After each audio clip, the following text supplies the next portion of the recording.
ये video exercise 6.3 under chapter linear inequalities की question number 13, 14 और 15 को लेकर के बनाई गई है। इसमें सबसे पहले लिखा हुआ है solve the system of inequalities graphically. Inequalities है 4x + 3y < 60। तो हम क्या करते हैं, चेंज करते हैं इनइक्वालिटीज़ को इक्वेशन में, जो साइन ऑफ इनइक्वालिटीज़ को इक्वल टू में बदलेंगे। ये बन गया 4x + 3y = 60। अब इंटरसेप्ट फॉर्म इक्वेशन निकालनी होगा आपने। एक बार हम x 0 करते हैं, एक बार y 0 पुट करते हैं। जब x 0 होगा तो हमारे पास 4 × 0 + 3y = 60। 0 + 3y = 60 by 60/3 20 बाई हमारे पास 20 आ गया। अगली बार हम पुट करेंगे y को 0, 4x + 3 × 0 = 60। 4x = 60 तो x = 60/4। तो हमारे पास x जो है वैल्यू 15 आ रही है। हमारा जो टेबल आ रहा है वो आ रहा है x y के बीच में 0,20। जब x 0 था by 20 और y 0 था तो x 15। तो 0,20 और 15,0। ऑरिजिन के कोऑर्डिनेट होते हैं 0,0, x की वैल्यू 0, y की वैल्यू 0। इसी इनइक्वालिटी में भरी जा रही है। 4x + 3y < 60। 4 × 0 + 3 × 0 < 60। 0 + 0 < 60। 0 < 60। ये ट्रू है। इसका मतलब है ये जो ग्राफ प्लॉट किया जाएगा इक्वेशन का वो ऑरिजिन की तरफ शेड होगा। इसकी तरफ शेड होगा, ये ऑरिजिन की तरफ शेड होगा। क्यों होगा ऑरिजिन की तरफ शेड? क्योंकि ट्रू है। दूसरी जो इनइक्वालिटी है वो है y > 2x। इसकी इक्वेशन बन गई y = 2x। अब हम x को 0 पुट कर रहे हैं तो y की वैल्यू भी 0 आ रही है। 0,0 का मतलब ये ऑरिजिन से पास हो रहा है, इसलिए हम अब x की वैल्यू को अलग भरेंगे। 1 भर दिया, y आया 2। तो इसलिए टेबल बन गया x और y के बीच में। अगर x हमने 0 भरा था तो y 0 आया, अगर x 1 भरा था तो 2 आया। ये ऑरिजिन से पास हो रहा है, इसलिए हम ऑरिजिन के कोऑर्डिनेट 0,0 नहीं भर सकते हैं। फर्स्ट टेबल में जो कोऑर्डिनेट था, पॉइंट था 0,20, तो पुट कर रहे हैं y > 2x में 20 > 0। तो ये ट्रू है, इसलिए ये इस पॉइंट की तरफ 0,20 की तरफ शेड होगा। ठीक है, क्योंकि आंसर हमारे पास यहाँ क्या आ रहा है, ट्रू आ रहा है। अगली इनइक्वालिटी है x > 3। इसकी इक्वेशन हुई x = 3। इस सिंगल वेरिएबल में, डबल वेरिएबल में क्या करते हैं, कांस्टेंट साइड 3 की साइड 0y को ऐड करेंगे, x = 3 + 0y। अब हम देखेंगे इसमें x की वैल्यू 3 ही रहेगी, y की वैल्यू कुछ भी बच सकती है। अब 0, 1 और -1 तो ही रहेगी। इसमें भी हम ऑरिजिन के कोऑर्डिनेट x 0 y 0 पुट कर रहे हैं। x > 3 में तो 0 > 3 ये फॉल्स आया, इसलिए अभी फ्रॉम ऑरिजिन शेड होगा। अभी फ्रॉम ऑरिजिन शेड होगा ये। अभी इनइक्वालिटी है x > 0 और y > 0। तो x = 0 इक्वेशन आ गई इसकी, y = 0। x = 0 का मतलब ये y एक्सिस है, y = 0 का मतलब ये x एक्सिस है। तो ये हमारे पास हो गया। अब हम क्या कर रहे हैं, अब हम ग्राफ प्लॉट करने जा रहे हैं। इसका ग्राफ कैसे प्लॉट होगा वो हमने पॉइंट शो करने हैं। सबसे पहले आप देख रहे हैं ग्राफ में जो पहला पॉइंट है 0,0 ऑरिजिन, दूसरा पॉइंट है 1,2।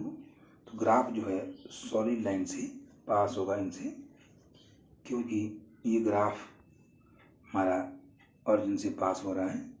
तो हम इसको सॉलिड लाइन से ड्रॉ कर सकते हैं।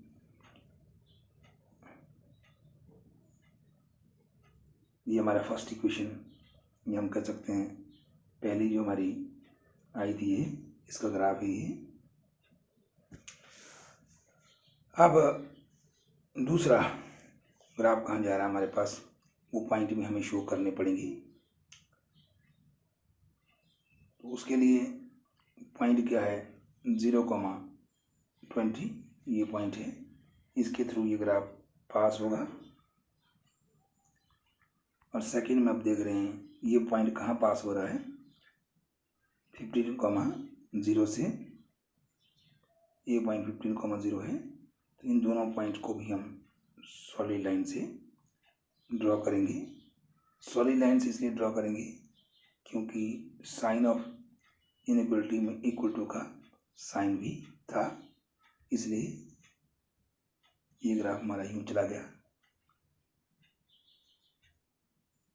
ठीक है जी। x इज इक्वल टू 3, ये 3 यूनिट या 3 डिस्टेंस पर ऑरिजिन से 3 जो डिस्टेंस है इसकी है टूवर्ड्स द राइट साइड को पास होगा। तो ये ग्राफ भी हमने इसका ड्रॉ कर रहे हैं, इसका x इज इक्वल टू 3 का, ये हमारा x इज इक्वल टू 3 का ग्राफ है।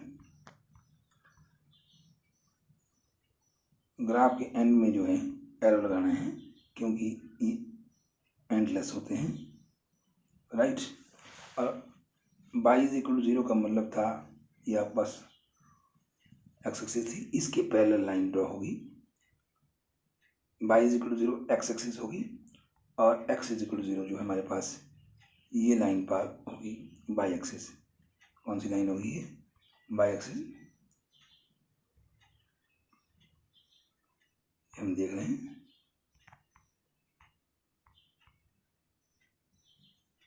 ये पास हो गई। अब हमें ट्रू फॉल्स की बात करेंगे, कहाँ पर सारी शेड होंगी उस चीज़ की बात हो रही है। तो उसके लिए हम इसमें कंडीशन चेक करेंगे। जो ग्राफ हमारा 15,0 और 0,20 से पास हुआ था उसके लिए ट्रू आया, इसलिए ये शेड टूवर्ड्स द ऑरिजिन होगा। x इज इक्वल टू 3 जो है फॉल्स था, ये away from the origin shade होगा। जो ऑरिजिन से पास हो रहा था, जब हमने पॉइंट भरा था उसमें 0,20 उसके लिए ट्रू आया था, ये उसकी तरफ शेड होगा। ठीक है। और x एक्सिस किसी ऊपर को शेड होगा, y एक्सिस से राइट साइड को शेड होगा। तो हम देखेंगे ये सारे पोर्शन जो हैं शेडेड पोर्शन कहाँ पर ओवरवेट करेंगे, वो हमारा फिजिबल रीजन होगा। तो सारे के सारे इस पोर्शन में ये शेड होंगे, यही हमारा FR होगा, फिजिबल रीजन। इस FR को हम मैग्नीफाई भी कर सकते हैं, जैसे FR ये जो फिजिबल रीजन है, ये पोर्शन आपका फिजिबल रीजन है। This is called FR, feasible region या कॉमन सोल्यूशन। ओके, चलिए ये हमारा क्वेश्चन हो गया। अब हम नेक्स्ट क्वेश्चन को करेंगे। नेक्स्ट क्वेश्चन किया हमारा क्वेश्चन नंबर 14। ये कह रहा है इनक्वलिटी जो हमारे पास 3x + 2y less than equal to 150 है। Changing this inequality into equation 3x + 2y = 150। अगर हम x को 0 पुट करते हैं, 3 × 0 + 2y = 150, 2y = 150, y हो 150/2 दैट इज 75। अगले केस में हम y तो 75 आ गया हमारे पास।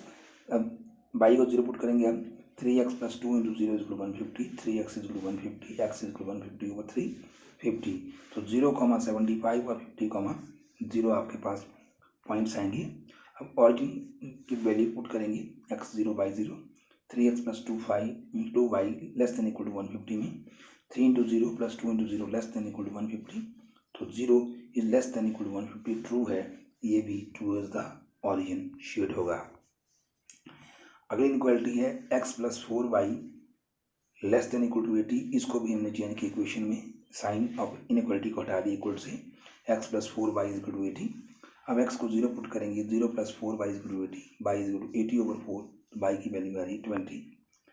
अब हम y को 0 पुट करेंगे अगले केस में, x + 4 × 0 = 80, x = 80। तो 0,20 या फिर 80,0 आपके कोऑर्डिनेट आ रहे हैं। इसमें भी हम ऑरिजिन को पुट करेंगे, x 0 y 0, x + 4y less than equal to 80 में। तो 0 + 4 × 0 less than equal to 80, 0 is less than equal to 80, तो ये ट्रू आ रहा है। हम कहेंगे ये फिट टूवर्ड्स द ऑरिजिन ही शेड होगा। ओके, अब हमारे पास x less than equal to 15 है, इसको भी इक्वेशन में कन्वर्ट किया, x = 15। एक वेरिएबल में थी, 2 वेरिएबल के लिए हमने 0y ऐड करना है, x = 15 + 0y। इसमें हम देखेंगे कि x की वैल्यू 15 ही रहेगी, y की वैल्यू कुछ भी हो सकती है। x की वैल्यू 15, हमने y जो है 0, 10 और 20 लेते हैं, जो मर्जी वैल्यू ले सकते हैं, तो 15 ही रहेगी। और अगर हम ऑरिजिन से देखेंगे, ऑरिजिन कोऑर्डिनेट x 0/0 होगा, x less than equal to 15 में भर रहे हैं, 0 is less than equal to 15, ये ट्रू आ रहा है। इसका मतलब ये कर्व भी आपका ऑरिजिन की तरफ शेड हो रहा है। तो आप देख रहे हैं ये तीनों कर्व हमारे ट्रू आ गए हैं, ऑरिजिन की तरफ शेड होंगे ये। अब हमारे पास नेक्स्ट दिया है y greater than equal to 0, तो इसको भी हमने चेंज कर दिया, y greater than equal to 0 को भी हमने चेंज करना है। अगर हम इसको y इक्वल टू 0 हुआ तो y इक्वल टू 0 का मतलब है ये x एक्सिस है। चलिए अब हम इसके ग्राफ प्लॉट करते हैं। ग्राफ में हम देख रहे हैं तो 0,20 ये पॉइंट है और 80,0 ये पॉइंट है, और इस ग्राफ को हम ड्रॉ करेंगे। ये ग्राफ हमारा यूं इसे होता हुआ पास होगा। फिर आपके पास ये ग्राफ जो बना आपका ये है ना x + 4y इक्वल टू 80 का। अगली बार जो पॉइंट है 50,0 ये पॉइंट है, और दूसरा पॉइंट जो हमारे पास ग्राफ के ऊपर है वो है 0,75, ये 0,75। ये ग्राफ इन दोनों लाइनों के बीच में पास होगा, ए भी सॉलिड लाइन से जाएगा क्योंकि यहाँ इक्वल टू का साइन था। ये हमें बहुत जरूरी समझना इस चीज़ को, इक्वल टू हो तो सॉलिड लाइन ग्राफ पास होता है। और एक हमारे पास x हम देख रहे थे, हमारे पास जो था वो था y इक्वल 0, उसका मतलब है आप पास x एक्सिस इवॉल्व किए, तो हमारे पास ये x एक्सिस है और x इक्वल टू 0, तो y एक्सिस भी इवॉल्व है इसमें। और अब हमारे पास लास्टली हम देखेंगे कौन सा, x इक्वल टू 15 का कर्व ये है। हम देख रहे हैं x इक्वल टू 15 का जो हमने कर्व ड्रॉ किया है ये है, और ये जो कर्व है हमारे पास ये लाइन x + 4y 80 था। अब हम शेड कर रहे हैं, इसमें ट्रू आया था तो ये ऑरिजिन की तरफ शेड होगा। 3x + 2y इक्वल टू 150 ये भी ट्रू था, ये भी ऑरिजिन की तरफ शेड होगा। और x इक्वल 15 भी ट्रू था, ये भी ऑरिजिन की तरफ शेड होगा। और इस तरह हम देखेंगे सारा जो पोर्शन है शेडिंग पोर्शन इस पोर्शन में आ रहा है, ये हमारा फिजिबल रीजन होगा।